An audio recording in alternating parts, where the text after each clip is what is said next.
Bismillahirrahmanirrahim. Assalamualaikum warahmatullahi wabarakatuh. Alhamdulillahi rabbil alamin. Wa bihi nasta'inu ala umuri dunya waddin. Wa sallallahu ala nabiyyina Muhammadin wa ala alihi wa sahbihi wa man tabi'ahum bi ihsanin ila yaumiddin. يقول الله تعالى في كتابه الكريم يا أيها الذين آمنوا اتقوا الله حق تقاته ولا تموتن إلا وأنتم مسلمون رب اشرح لي صدري ويسر لي أمري واحلل عقدة من لساني يفقهوا قولي اللهم انفعنا بما علمتنا وعلمنا ما ينفعنا وزدنا علما. Amma ba'd, jamaah salat maghrib rahimani wa rahimakumullah. Bapak-bapak, ibu-ibu, adik-adik yang semoga senantiasa dirahmati oleh Allah Subhanahu wa taala.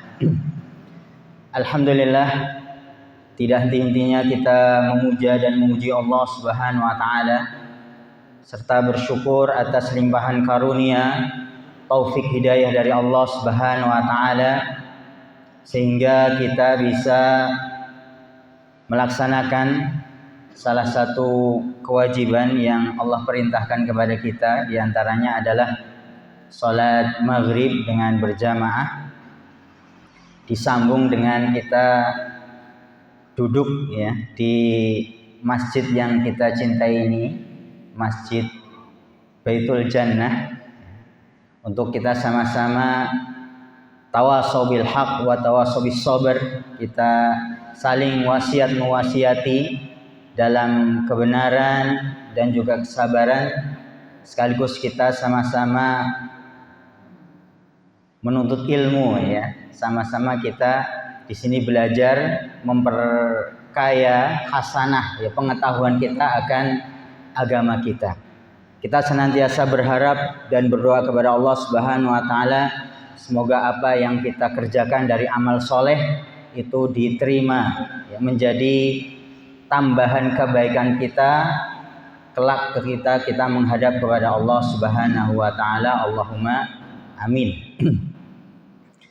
Salawat teriring salam semoga senantiasa terhaturkan, tercurahkan kepada Nabi Agung, Nabi kita Nabi Muhammad sallallahu alaihi wasallam, dan juga kepada keluarga, sahabat, serta orang-orang yang senantiasa istiqamah mengikuti ajaran beliau hingga hari kiamat. Ikhwani fiddin rahimani wa rahimakumullah. Bapak, ibu-ibu, adik-adik yang semoga senantiasa dirahmati oleh Allah Subhanahu wa taala.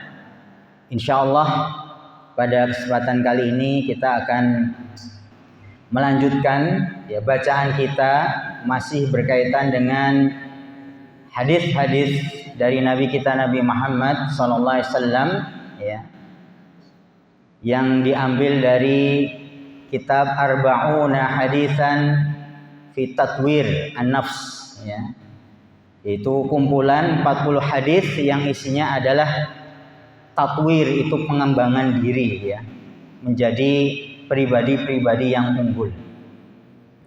Pada kesempatan yang lalu, ya, kesempatan sebelumnya kita sudah membahas hadis yang ketiga, ya, yaitu berkaitan dengan menuntut ilmu. Ya. Bahwasanya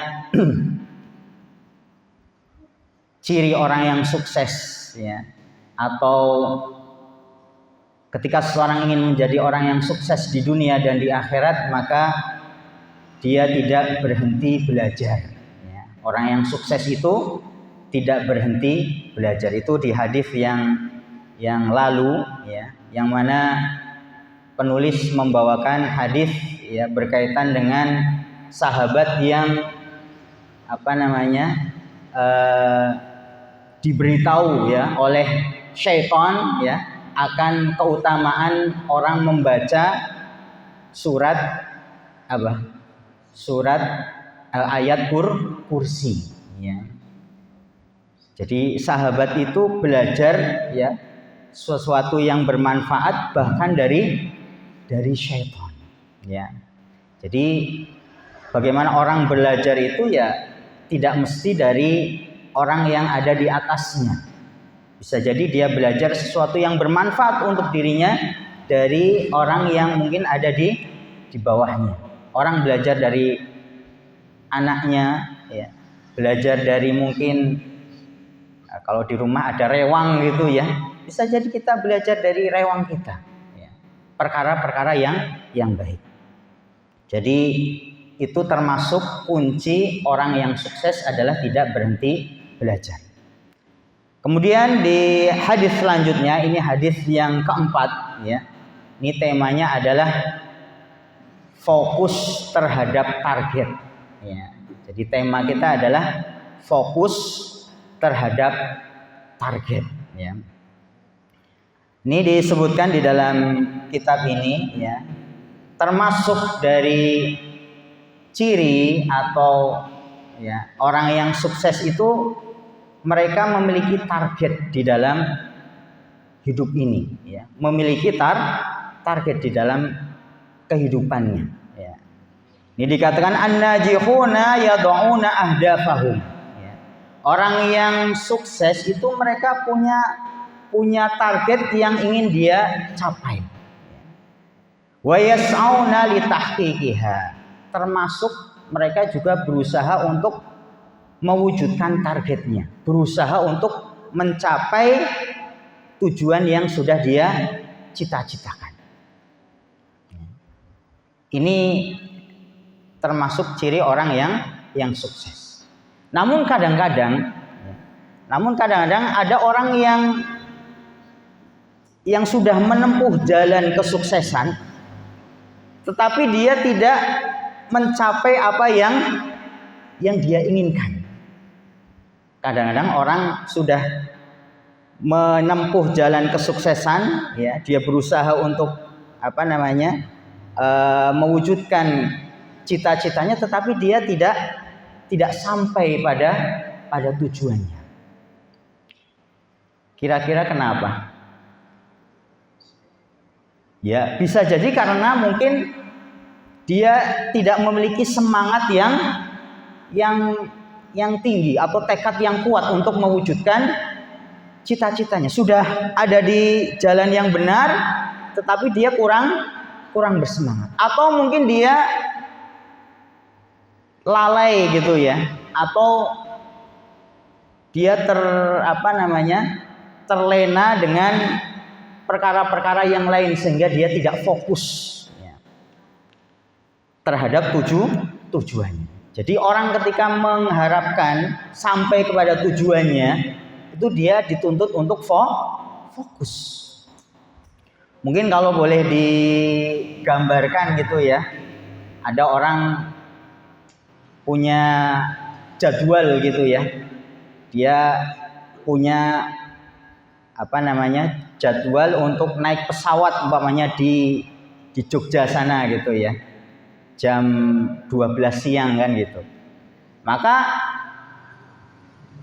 dia harus siap-siap dulu ya, dari Purwokerto itu ya minimal berapa jam berarti? Kalau di bandara jam 12 harus sudah sampai di sana, ya minimal mungkin 5 jam gitu ya.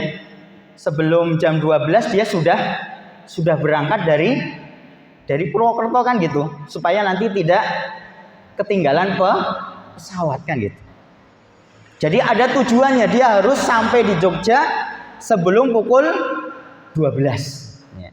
Dan dia sudah menggunakan kendaraan, dan dia sudah menempuh jalurnya yang itu menuju ke Jogja.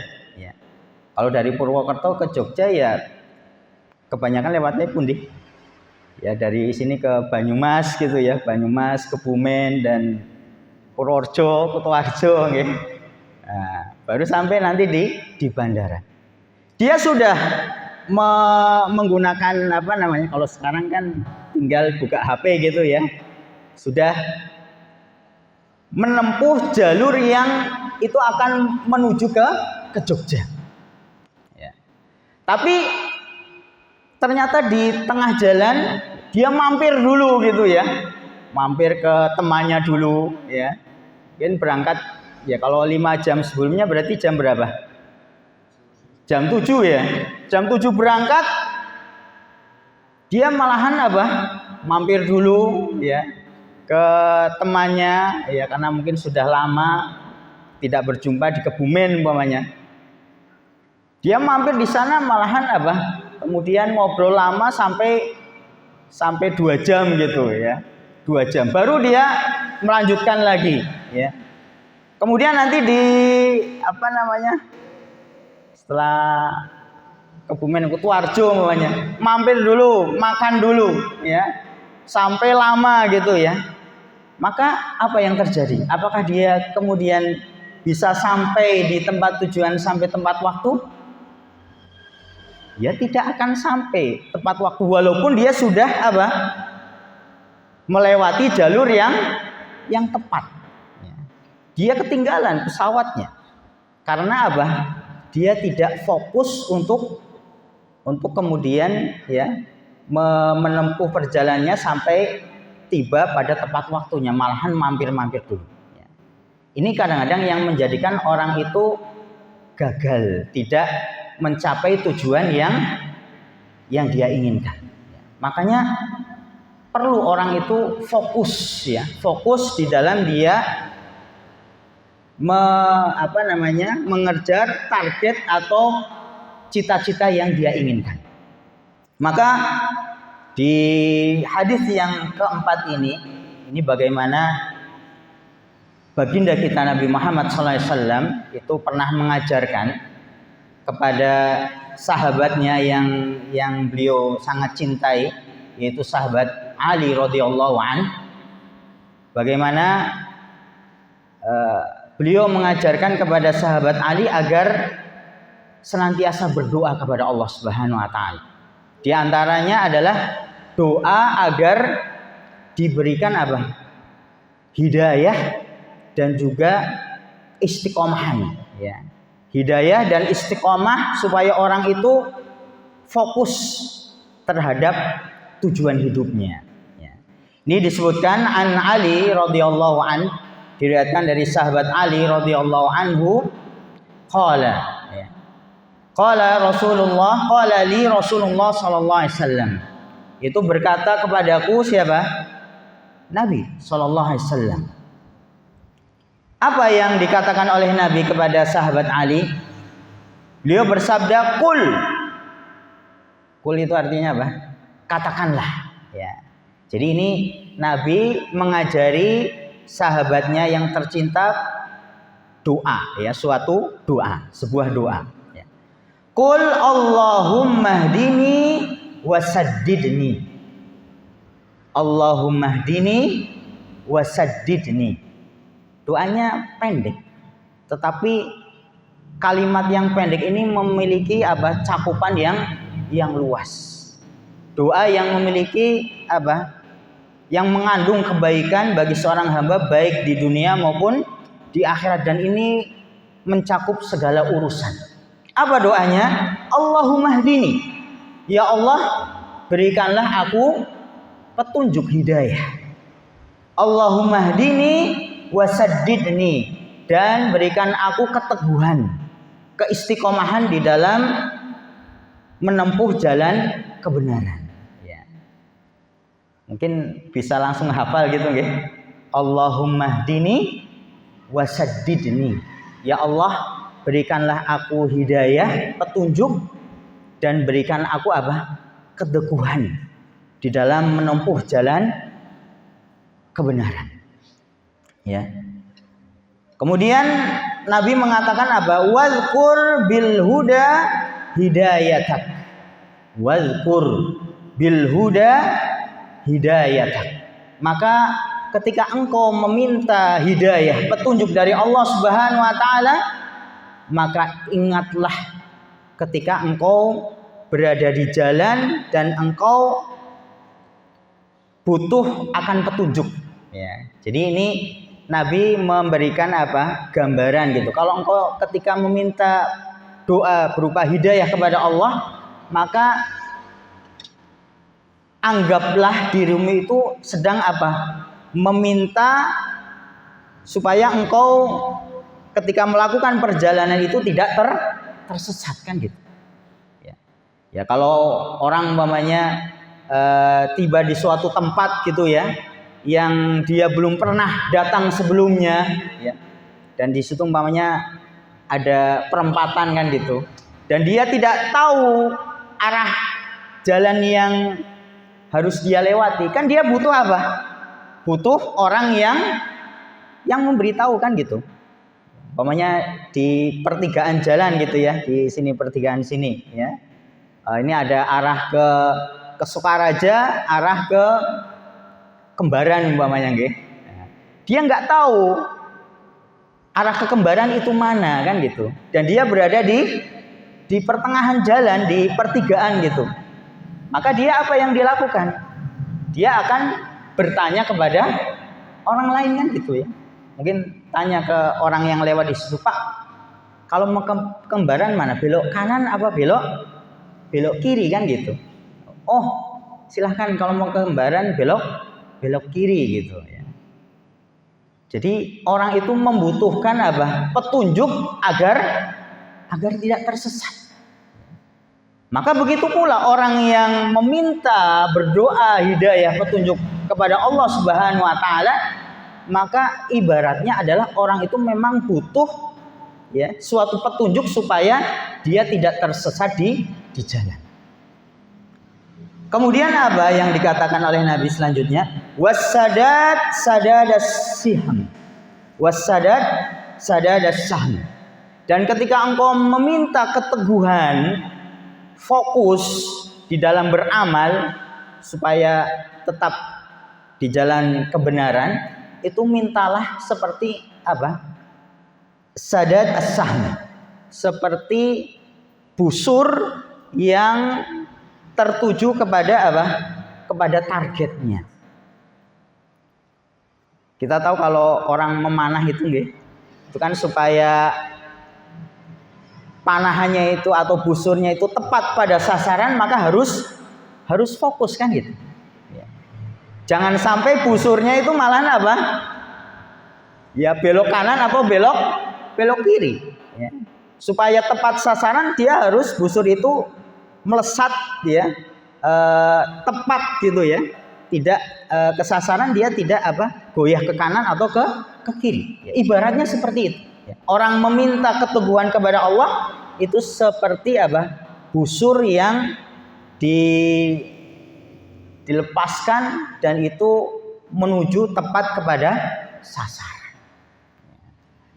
Ini doa yang sangat agung yang diajarkan oleh baginda kita Nabi Muhammad SAW kepada sahabatnya yang mulia yaitu sahabat Ali radhiyallahu anhu, yaitu meminta kepada Allah al-huda, yaitu adalah petunjuk, dan juga as-sadat adalah keteguhan hati, keistiqomahan. Makanya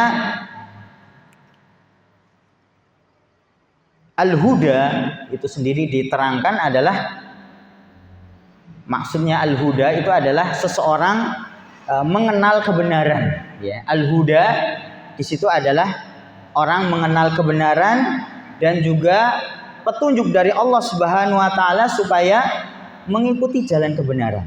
Ya. Jadi ketika orang berdoa kepada Allah, Allahumma hdini, itu maknanya adalah kita meminta kepada Allah supaya Allah memberikan kita ilmu, ya, ilmu supaya kita mengetahui akan kebenaran.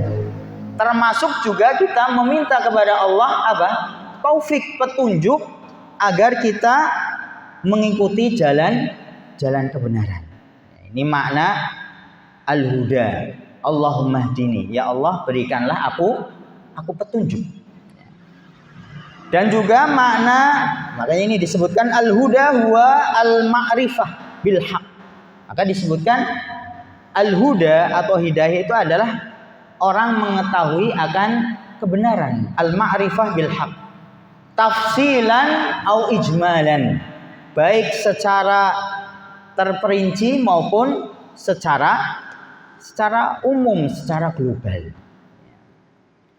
Makanya pentingnya kita menuntut ilmu itu adalah supaya kita ketika kita beribadah, kita mengamalkan suatu amal perbuatan, amal soleh, itu didasari akan akal petunjuk dari Allah Subhanahu wa taala. Agar kita ketika beramal soleh itu sesuai dengan keinginan Allah Subhanahu wa taala. Kita butuh petunjuk. Termasuk juga apa yang kita baca ketika kita sholat. Setiap rakaat kita membaca surat Al-Fatihah kan gitu nggih. Apa yang doa yang kita panjatkan di dalam surat Al-Fatihah? Di antaranya adalah ihdina siratal mustaqim. Ya Allah, tunjukilah kami ke jalan yang lurus. Karena kita semua itu butuh yang namanya hidayah dari Allah Subhanahu wa taala. Baik orang yang sudah berilmu maupun belum yang berilmu itu juga membutuhkan apa? Hidayah, petunjuk dari Allah Subhanahu wa taala. Orang yang belum berilmu maka meminta bimbingan, petunjuk dari Allah supaya mendapatkan ilmu. Kalau orang yang sudah berilmu berarti diberikan hidayah untuk apa? Dia bisa mengamalkan dengan ilmu yang sudah dia ketahui. Loh, kalau yang sudah berilmu, sudah beramal, apakah tidak butuh hidayah? Butuh hidayah atau tidak? Ya tetap butuh hidayah. Hidayah supaya apa? Supaya dia istiqomah, ya, continue di dalam beramal soleh. Jadi tidak ada orang yang tidak butuh dengan hidayah. Makanya Allah ajari kita di dalam sholat kita, di setiap rakaat yang kita lakukan di dalam sholat kita, kita meminta hidayah, petunjuk kepada Allah Subhanahu wa taala. Ini makna apa? Kita meminta al-huda tadi, hidayah, petunjuk dari Allah. Artinya adalah kita meminta apa? Kita diberi ilmu, kemudian kita diberikan petunjuk oleh Allah supaya bisa mengikuti perkara yang hak. Kemudian makna as-sadad, ya. Ini kan bagian yang kedua dari doa itu adalah wasaddidni, ya. Apa itu yang disebut dengan as-sadad? Ya.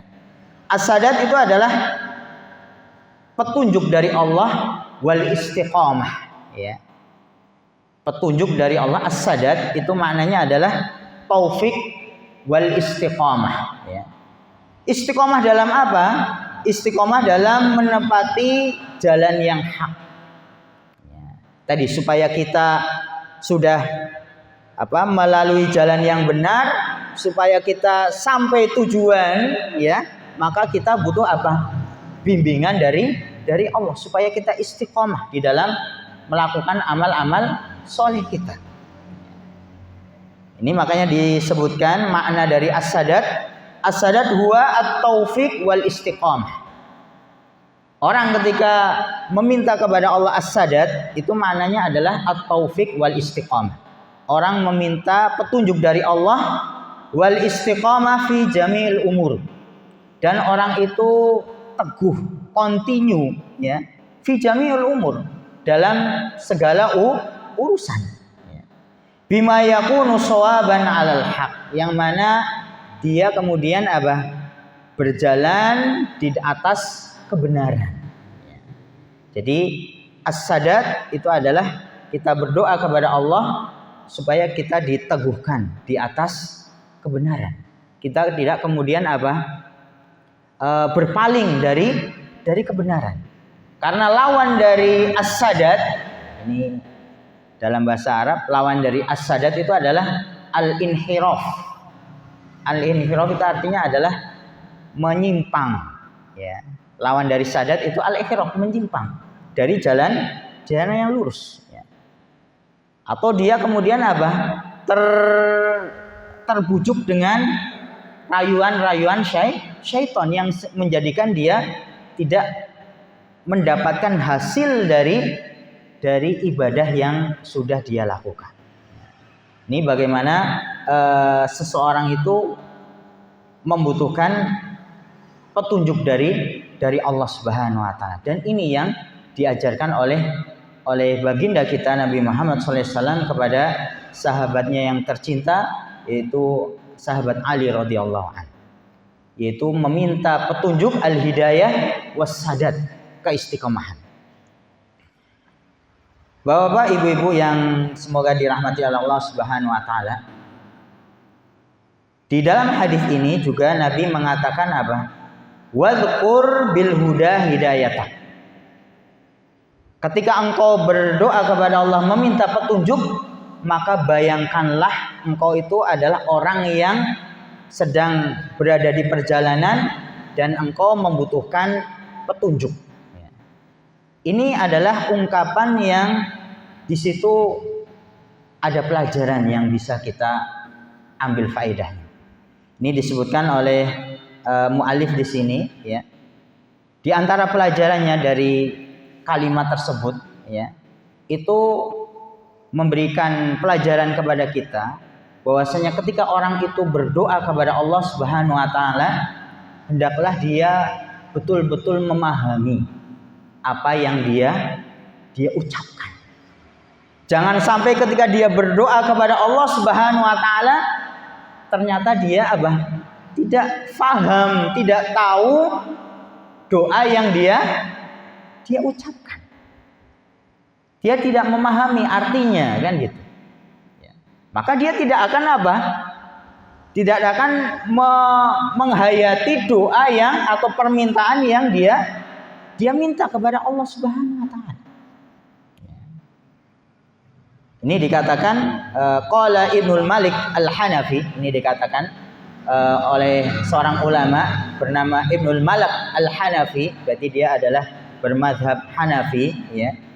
Ketika menjelaskan perkataan Nabi wadhkur bil huda, dan ingatlah ketika engkau meminta hidayah kepada Allah, yakni idza sa'altal huda, yaitu ketika engkau meminta hidayah kepada Allah, fa akhtir biqalbika hidayataka at-thariq, maka hendaklah seorang itu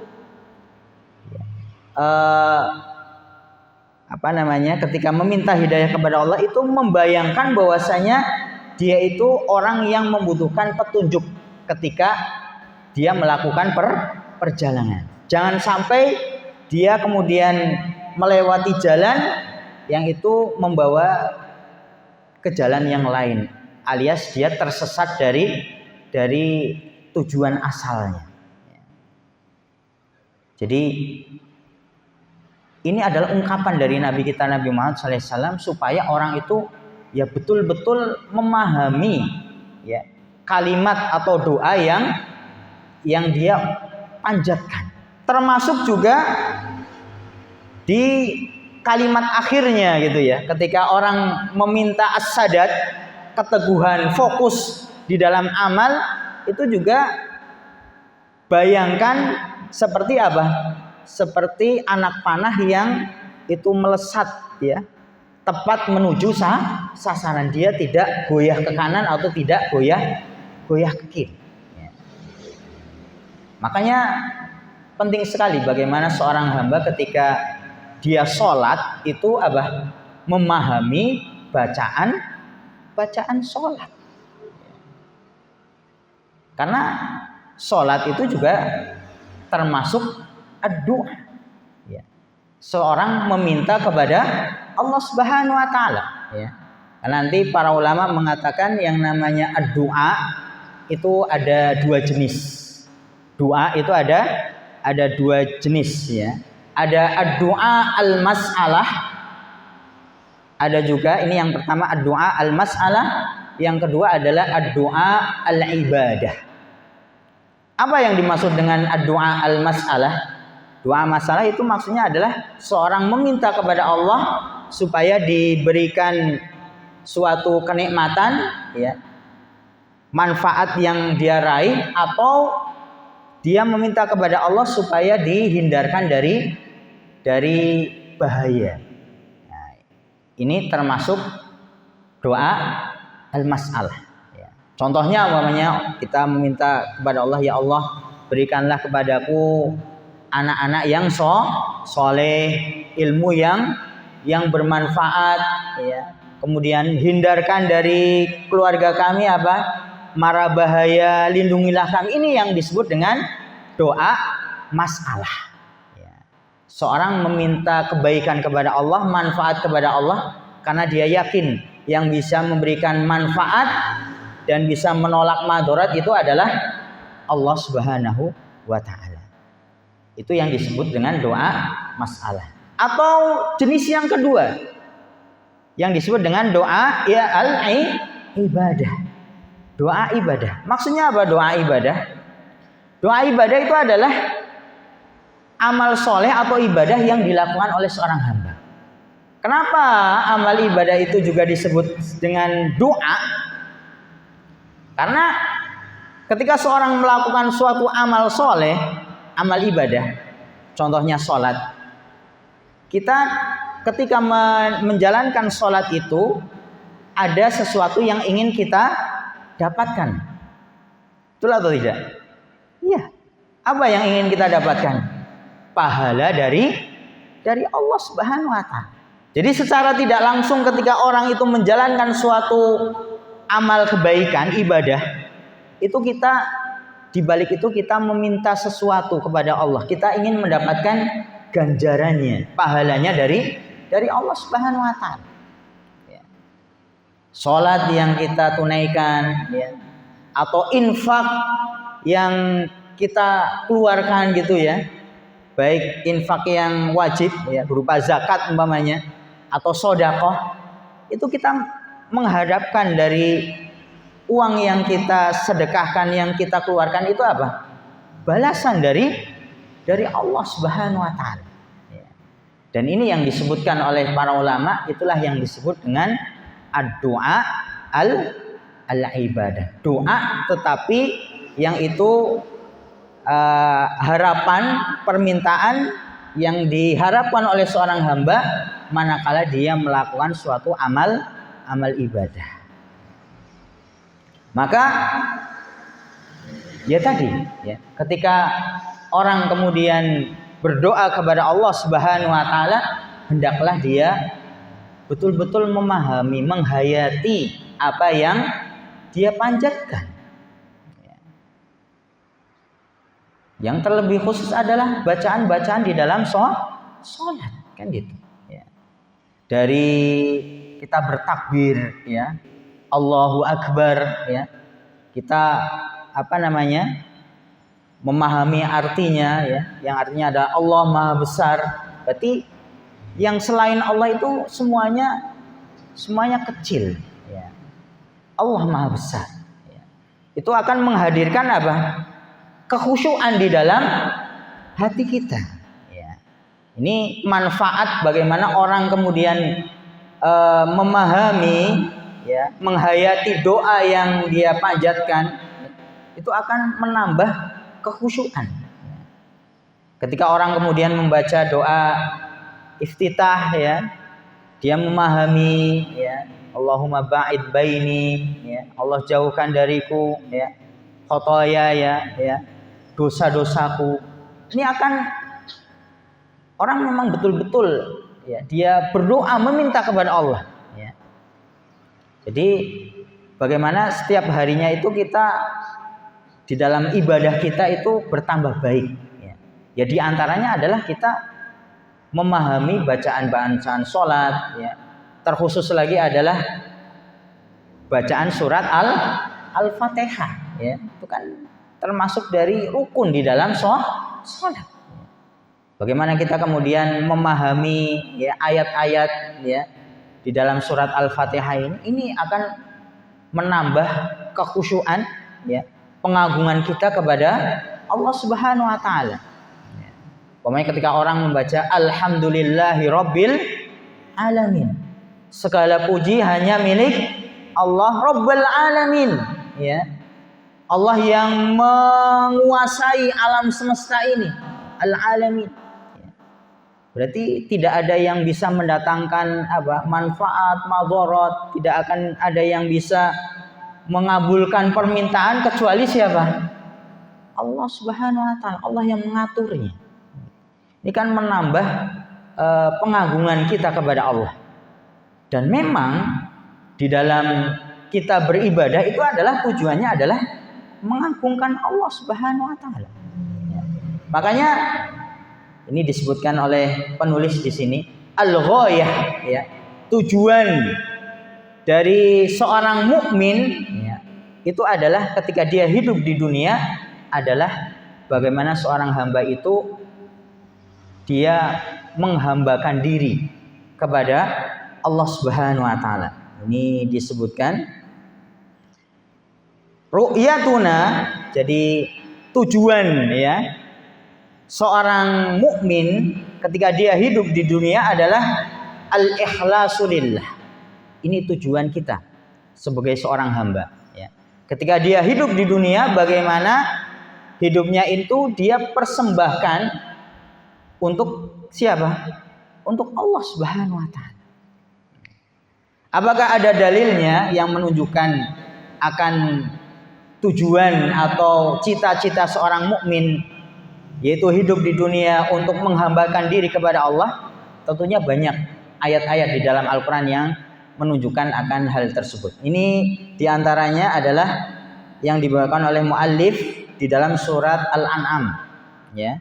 Di dalam surat Al-An'am ayat 162 dan ayat 163. Ini ayat Al-Qur'an yang menunjukkan bagaimana tujuan kita sebagai seorang mukmin ketika hidup di dunia adalah menghambakan diri kepada Allah Subhanahu wa taala. Mengikhlaskan ibadah kepada Allah Subhanahu wa taala. Ini Allah Subhanahu wa taala berfirman, mungkin bapak-bapak sudah atau ibu-ibu sudah sering mendengar ayat ini, ya. Qul inna sholati wa nusuki wa mahyaya wa mamati lillahi rabbil alamin. Ini Allah Subhanahu wa taala sebutkan, qul, katakanlah wahai Muhammad, inna sholati, sesungguhnya salatku, ya. Ini Nabi Muhammad suruh mengatakan kepada orang-orang musyrikin Quraisy, ya. Katakan wahai Muhammad, inna sholati, sesungguhnya salatku, wa nusuki, ya. Apa itu nusuk? Nusuk itu ibadah adzabh, yaitu menyembelih. Katakanlah wahai Muhammad, ibadahku dan sembelihanku, wa mahyaya, dan hidupku, wa mamati, dan matiku, lillahi rabbil alamin, itu hanya untuk Allah Subhanahu wa taala. La syarika lahu wa bidzalika umirtu wa ana awwalul muslimin. Dan tidak ada sekutu bagi Allah, dan akulah yang ketika aku diperintahkan untuk mengatakan itu, aku orang yang pertama kali pasrah, menyerahkan diri kepada Allah Subhanahu wa taala. Ini di antara ayat yang menjelaskan bagaimana tujuan kita sebagai seorang mukmin hidup di dunia tidak bukan adalah menghambakan diri, ya, kepada Allah Subhanahu wa taala, mengikhlaskan ibadah di dalam segenap amal ibadah kita itu hanya kepada Allah Subhanahu wa taala. Makanya kita seorang mukmin, ya, di dalam kita melakukan suatu amal, apapun amal kita itu, ya, baik itu amal akhirat, ya jelas itu kita niatkan kepada Allah, termasuk juga amal yang bersifat dunia, ya. Sifat amal yang bersifat dunia seperti apa? Ya, menafkahi keluarga, ya. Kita bekerja, ya, untuk menafkahi anak, ya. Kita membantu orang lain, ya. Ini kan amalan-amalan yang termasuk amalan dunia, tetapi ketika kemudian seorang hamba niatkan amalan dunia itu mengharap pahala dari Allah Subhanahu wa taala, maka amalan yang bersifat dunia pun itu akan mendatangkan pahala bagi setiap hamba. Ya. Bagi adik-adik yang belajar ilmu-ilmu duniawi gitu, ya, bukan ilmu agama, tetap niatkan itu untuk apa? Untuk kebaikan agama, untuk mendatangkan kebaikan untuk orang lain, dan itu adalah termasuk perkara-perkara yang diperintahkan di dalam agama kita. Orang yang belajar ekonomi, orang yang belajar ilmu tani umpamanya, niatkan semuanya itu mengharap pahala dari Allah Subhanahu wa taala, maka usaha yang dilakukan oleh seorang hamba itu akan bernilai pahala walaupun itu yang dipelajari adalah ilmu-ilmu berkaitan dengan ilmu-ilmu dunia. Ya. Sudah isya ini kayaknya. Ya. Mungkin kita cukupkan sekian berkaitan dengan kita istiqomah di dalam kita menjalani jalan yang lurus ini. Kita senantiasa berharap, berdoa kepada Allah, kita mendapatkan taufik bimbingan dari Allah agar kita tadi mendapatkan hidayah dan as-sadad, keistiqomahan di dalam melakukan kebenaran, kebaikan. Semoga yang sedikit ini bermanfaat, kurang lebihnya saya mohon maaf. Aqulu qouli hadza subhanakallahumma bihamdika asyhadu an la ilaha illa anta astaghfiruka wa atubu ilaik. Wassalamualaikum warahmatullahi wabarakatuh.